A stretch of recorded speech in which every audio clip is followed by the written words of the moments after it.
Hello friends, तो आज का ये सेशन आप सभी के लिए बहुत ही इंपॉर्टेंट होने वाला है क्योंकि आज के सेशन में देखिए हम लास्ट 4 मंथ के सभी करंट अफेयर्स को यहाँ पर डिटेल में डिस्कस करने वाले हैं। जितने भी एमसीक्यूज, जितने भी क्वेश्चन यहाँ पर हम डिटेल में समझेंगे फ्रेंड्स, वो आने वाली सेंट्रल या स्टेट की एग्जाम में आपको डेफिनेटली देखने को मिलने वाले हैं। इसलिए वीडियो में एंड तक बने रहिएगा। वीडियो पसंद आए तो वीडियो को लाइक और शेयर कर दीजिएगा। मेरा नाम है Pankaj Vaishnav. Welcome to crazy GK trick. अगर आपको इस टॉपिक की पीडीएफ को डाउनलोड करना है तो आप प्ले स्टोर से क्रेजी जीके ट्रिक एप्लीकेशन को डाउनलोड कर लीजिए। वहां पर आपके लिए इसकी पीडीएफ अवेलेबल है। देखिए यहाँ पर हमने जो क्वेश्चन कलेक्ट किए हैं, जो क्लब किए हैं, वो जुलाई से लेकर अक्टूबर 2023 तक के हैं।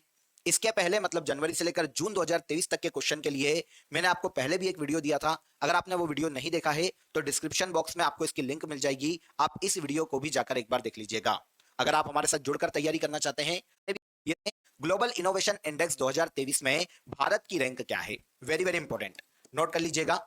ग्लोबल इनोवेशन इंडेक्स की बात करें फ्रेंड्स, तो हाल ही में देखिए 2023 में इस इंडेक्स को जारी किया गया है। हर साल जारी किया जाता है।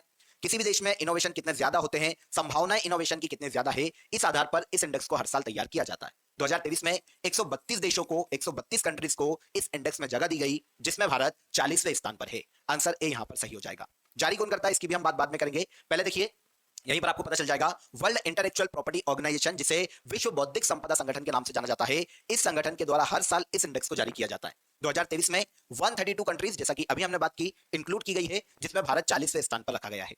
लास्ट ईयर 2022 में भी भारत की रैंक देखिए इस इंडेक्स में 40वीं ही थी, मतलब भारत की रैंक में कोई भी चेंजेस नहीं आया है। हाँ, इसके पहले 2021 की बात करें तो भारत इस इंडेक्स में 46 नंबर पर था। तो यहां से पता चलता है कि कहीं ना कहीं भारत में इनोवेशन बढ़ते जा रहे हैं या फिर उसकी संभावनाएं प्रबल होती जा रही है। यही पता चलता है इस इंडेक्स से। तो विश्व बौद्धिक संपदा संगठन, जिसे वर्ल्ड इंटेलेक्चुअल प्रॉपर्टी ऑर्गेनाइजेशन के नाम से जाना जाता है, ये हर साल ग्लोबल इनोवेशन इंडेक्स को तैयार करता है। 132 देशों में भारत को 40वीं रैंक पर रखा गया है। अब बात आती है कि सर सबसे ज्यादा इनोवेशन किस देश में होते हैं या संभावनाएं सबसे ज्यादा कहां पर है, मतलब इस इंडेक्स में पहले स्थान पर कौन सा देश है। तो ग्लोबल इनोवेशन इंडेक्स में पहले स्थान पर 2023 में स्विट्जरलैंड को रखा गया है, जो कि यूरोप का देश है। सेकंड नंबर पर स्वीडन और तीसरे नंबर पर इस इंडेक्स में यूएसए को जगह दी गई है। अब रैंकिंग में सबसे अंतिम स्थान पर मतलब 132वें नंबर पर अफ्रीकी देश अंगोला को रखा गया है, जो कि इस इंडेक्स में सबसे आखिरी मतलब 132वीं रैंक पर है। क्लियर हो जाता है। अब वैश्विक नवाचार सूचकांक, जैसा कि अभी हमने बात की कि किसी भी देश में इनोवेशन कितने ज्यादा हो रहे हैं, कितनी ज्यादा संभावनाएं हैं, क्षमताएं हैं किसी भी देश में, इस आधार पर हर साल इस इंडेक्स को तैयार किया जाता है। पहली बार 2007 में इसे तैयार किया गया था। कौन जारी करता है ये भी याद रखिएगा। तो वर्ल्ड इंटेलेक्चुअल प्रॉपर्टी ऑर्गेनाइजेशन के द्वारा हर साल ग्लोबल इनोवेशन इंडेक्स को तैयार किया जाता है। 132 देशों में 2023 में भारत को 40वीं रैंक पर रखा गया है। सिंपल। आगे आइए। हाल ही में मोहम्मद मुइज्जू किस देश के प्रेसिडेंट चुने गए। अब देखिए, भारत के पड़ोसी देश में अगर कोई प्रेसिडेंट और प्राइम मिनिस्टर बने तो उसको तो स्पेशली याद रखिएगा। मोहम्मद मुइज्जू की बात करें तो ये भारत के पड़ोसी देश मालदीव के नए प्रेसिडेंट हाल ही में चुने गए हैं। आंसर ए हो जाएगा। मोहम्मद मुइज्जू किस देश के प्रेसिडेंट बने हैं नए, तो ये भारत का समुद्री पड़ोसी देश है मालदीव, इसके नए प्रेसिडेंट बने हैं। इनके पहले देखिए, मोहम्मद मुइज्जू के पहले इब्राहिम मोहम्मद सोलिह मालदीव के प्रेसिडेंट के पद पर थे। इनके हटने के बाद अब मोहम्मद मुइज्जू को मालदीव का नया प्रेसिडेंट नियुक्त किया गया है। क्लियर हो जाता है। मालदीव की बात करें तो जैसा कि अभी हमने बात की, भारत का पड़ोसी देश है, हिंद महासागर में स्थित है, समुद्री पड़ोसी है ना, हिंद महासागर में स्थित है। लोकेशन आप देख सकते हैं, ये इंडिया है और ये आपको देखने को मिलेगा मालदीव। इसकी कैपिटल माले है, आप इजीली याद रख पाएंगे। ऑफिशियल लैंग्वेजेस नहीं पूछी जाती, पर महल या फिर दिवेही के नाम से इसकी ऑफिशियल लैंग्वेज को जाना जाता है। करेंसी की बात करें तो मालदीवी रुपया मालदीव की ऑफिशियल करेंसी है। जैसे इंडियन रुपीस चलता है, भारतीय रुपया चलता है, वैसे मालदीवी रुपया यहाँ की ऑफिशियल करेंसी है। ठीक है। मोहम्मद मुइज्जू मालदीव के नए प्रेसिडेंट हाल ही में चुने गए हैं। अगला क्वेश्चन इंपॉर्टेंट है, ध्यान से सुनिएगा, वेरी वेरी इंपॉर्टेंट। नोबेल शांति पुरस्कार 2023 किसे प्रदान किया गया है। तो आप सभी जानते हैं कि हाल ही में नोबेल पुरस्कारों की घोषणा की गई है। हर साल ये जो पुरस्कार है 6 अलग अलग क्षेत्रों में दिए जाते हैं। अब यहाँ पर बात हो रही है नोबेल पीस प्राइज की, तो 2023 का नोबेल पीस प्राइज नरगिस मोहम्मदी को दिया गया है। आंसर डी हो जाएगा। नरगिस मोहम्मदी की बात करें तो ये ईरान की एक ह्यूमन राइट एक्टिविस्ट है, काफी फेमस है। ईरान में महिलाओं के अधिकारों के लिए, ह्यूमन राइट के लिए इन्होंने काफी अच्छा काम किया है, इसलिए 2023 में इन्हें नोबेल शांति पुरस्कार से सम्मानित किया गया है। कौन है ये? नरगिस मोहम्मदी। क्लियर हो जाता है। अब देखिए फ्रेंड्स, भारत की बात करें तो भारत में 2014 में आखिरी बार जो नोबेल पीस प्राइज दिया गया था कैलाश सत्यार्थी को दिया गया था। एमपी के विदिशा से बिलोंग करते हैं। भारत में इनका बचपन बचाओ आंदोलन काफी फेमस है, बच्चों के अधिकारों के लिए काम करते हैं ये। तो कैलाश सत्यार्थी को 2014 में मलाला यूसुफजई, जो कि पाकिस्तान की ह्यूमन राइट एक्टिविस्ट है, इनके साथ संयुक्त रूप से नोबेल शांति पुरस्कार से सम्मानित किया गया था। अब 2023 में ईरान की ह्यूमन राइट एक्टिविस्ट नरगिस मोहम्मदी को इस पुरस्कार से सम्मानित किया गया है। देखिए एक बार 6 क्षेत्र पूरे बता देता हूं मैं आपको, जो कि 2023 में नोबेल जिन जिनको 2023 में नोबेल प्राइज दिया गया है, सबकी एक बार हम बात कर लेते हैं, क्योंकि यहां से क्वेश्चन आपको डेफिनेटली देखने को मिलेंगे। ओके। तो देखिए फिजिक्स के नोबेल की बात करते हैं सबसे पहले। तो ये संयुक्त रूप से 3 साइंटिस्ट को दिया गया है। इनमें पीरे एगोस्टिनी फ्रेंच के एक साइंटिस्ट है, फेरेंक क्राउन्स हंगरी के, और एनी एल व्हिलियर फ्रांस के साइंटिस्ट है। तो इन तीन साइंटिस्ट को संयुक्त रूप से फिजिक्स का नोबेल दिया गया।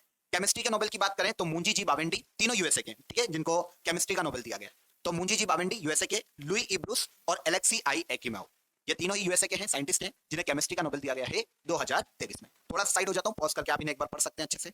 आगे आइए। इसके बाद फिजियोलॉजी की बात करें, चिकित्सा के नोबेल की बात करें तो ये संयुक्त रूप से दो साइंटिस्ट को दिया गया है। इनमें एक है कैटलिन कॉरिको, हंगरी की है, और एक है ड्रू विस्मैन, जो कि यूएसए के। इन्हें 2023 में संयुक्त रूप से चिकित्सा का नोबेल दिया गया। अब बात आती है लिटरेचर, पीस और इकोनॉमी। तो लिटरेचर मतलब साहित्य का जो नोबेल है 2023 में नॉर्वे के लेखक जॉन फासे को दिया गया है।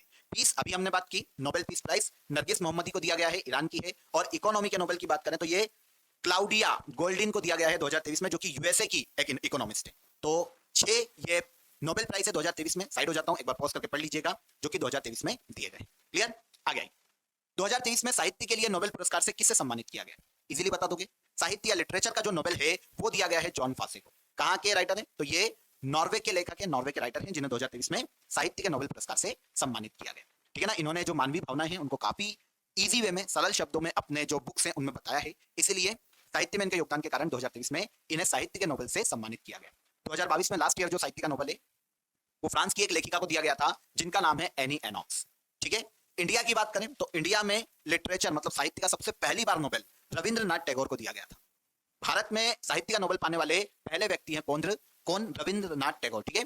1913 में इन्हें साहित्य के नोबेल पुरस्कार से सम्मानित किया गया था। गीतांजलि इनकी एक बुक है, उसके लिए इन्हें साहित्य का नोबेल दिया गया। ओके, चल। संप्रीति युद्धाभ्यास किन दो देशों के मध्य आयोजित किया जाता है?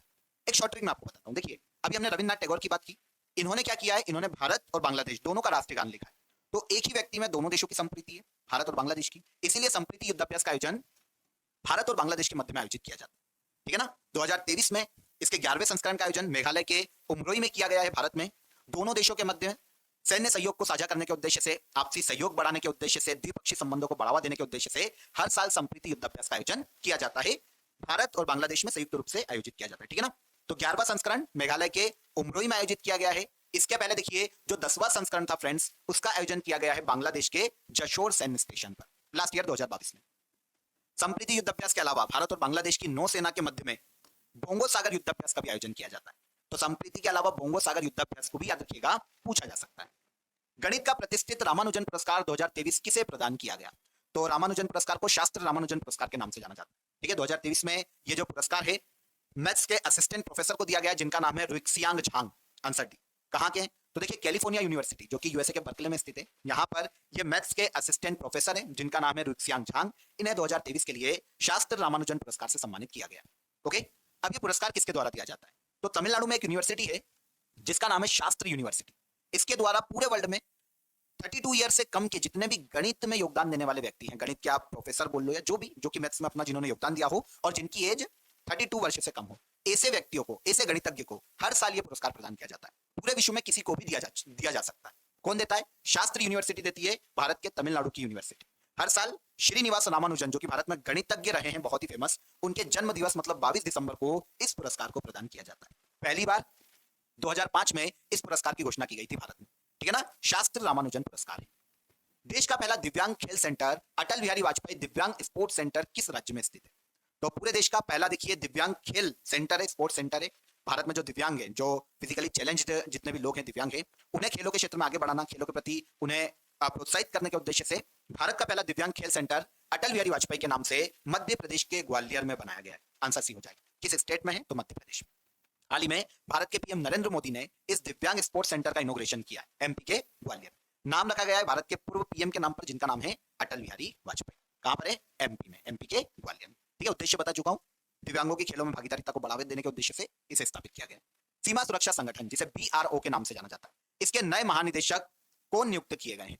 तो बीआरओ, जिसे बाउंड्री सिक्योरिटी ऑर्गेनाइजेशन के नाम से जाना जाता है, भारत में जो सीमावर्ती क्षेत्र है वहां पर सड़कों का निर्माण करना, रखरखाव करना, उसकी सुरक्षा करने की जिम्मेदारी इसी संगठन की होती है। भारत में डिफेंस मिनिस्ट्री के अंतर्गत कार्य करती है ये। इसके हाल ही में नए डायरेक्टर जनरल के रूप में लेफ्टिनेंट जनरल रघु श्रीनिवास को नियुक्त किया गया। रघु श्रीनिवासन इनका पूरा नाम। इनके पहले बीआरओ के जो महानिदेशक या डायरेक्टर जनरल के पद पर थे वो लेफ्टिनेंट जनरल राजीव चौधरी थे। इनके स्थान पर अब नए महानिदेशक या director general lieutenant general Raghu Srinivasan को नियुक्त किया गया है। और इस तरह से रघु श्रीनिवासन 28वें डायरेक्टर जनरल बन गए हैं किसके, बीआरओ के। ओके, अब हम बात करें बॉर्डर रोड ऑर्गेनाइजेशन की, तो अभी मैंने आपको बताया भारत के जो सीमावर्ती क्षेत्र है वहां पर सड़कों का निर्माण, रखरखाव, सुरक्षा की जिम्मेदारी इसी की है। भारत सरकार की जो डिफेंस मिनिस्ट्री है उसके अंतर्गत यह संस्था काम करती है।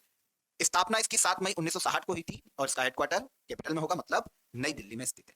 ठीक है, प्रेस ट्रस्ट ऑफ इंडिया मतलब पीटीआई का चेयरमैन किसे नियुक्त किया गया, तो पीटीआई के नए चेयरमैन के रूप में के एन शांत कुमार को नियुक्त किया गया। भारत में एक समाचार एजेंसी है PTI, press trust of India के नाम से जाना जाता है। ठीक है ना, इसके नए चेयरमैन के एन शांत कुमार नियुक्त किए गए। इनके पहले अभी कुमार सरकार पीटीआई के चेयरमैन के पद पर थे। इनका कार्यकाल खत्म होने के बाद अब के एन शांत कुमार को पीटीआई का नया चेयरमैन नियुक्त किया गया। क्लियर हो जाता है, 1 साल के लिए ये अपने पद पर बने रहेंगे।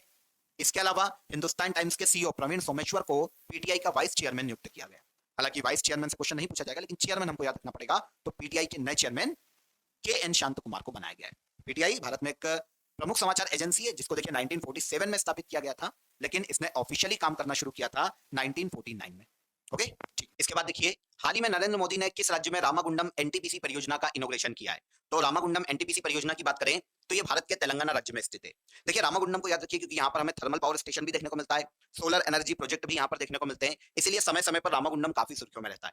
भारत के तेलंगाना राज्य का एक प्लेस है जहां पर ये सभी पावर प्रोजेक्ट है, इसीलिए रामागुंडम एनटीपीसी परियोजना भी भारत के तेलंगाना राज्य में स्थित है, जिसका इनॉग्रेशन हाल ही में भारत के पीएम नरेंद्र मोदी के द्वारा किया गया है। इसकी विद्युत उत्पादन क्षमता की बात करें तो इस प्रोजेक्ट की कुल विद्युत उत्पादन क्षमता लगभग 800 मेगावाट है।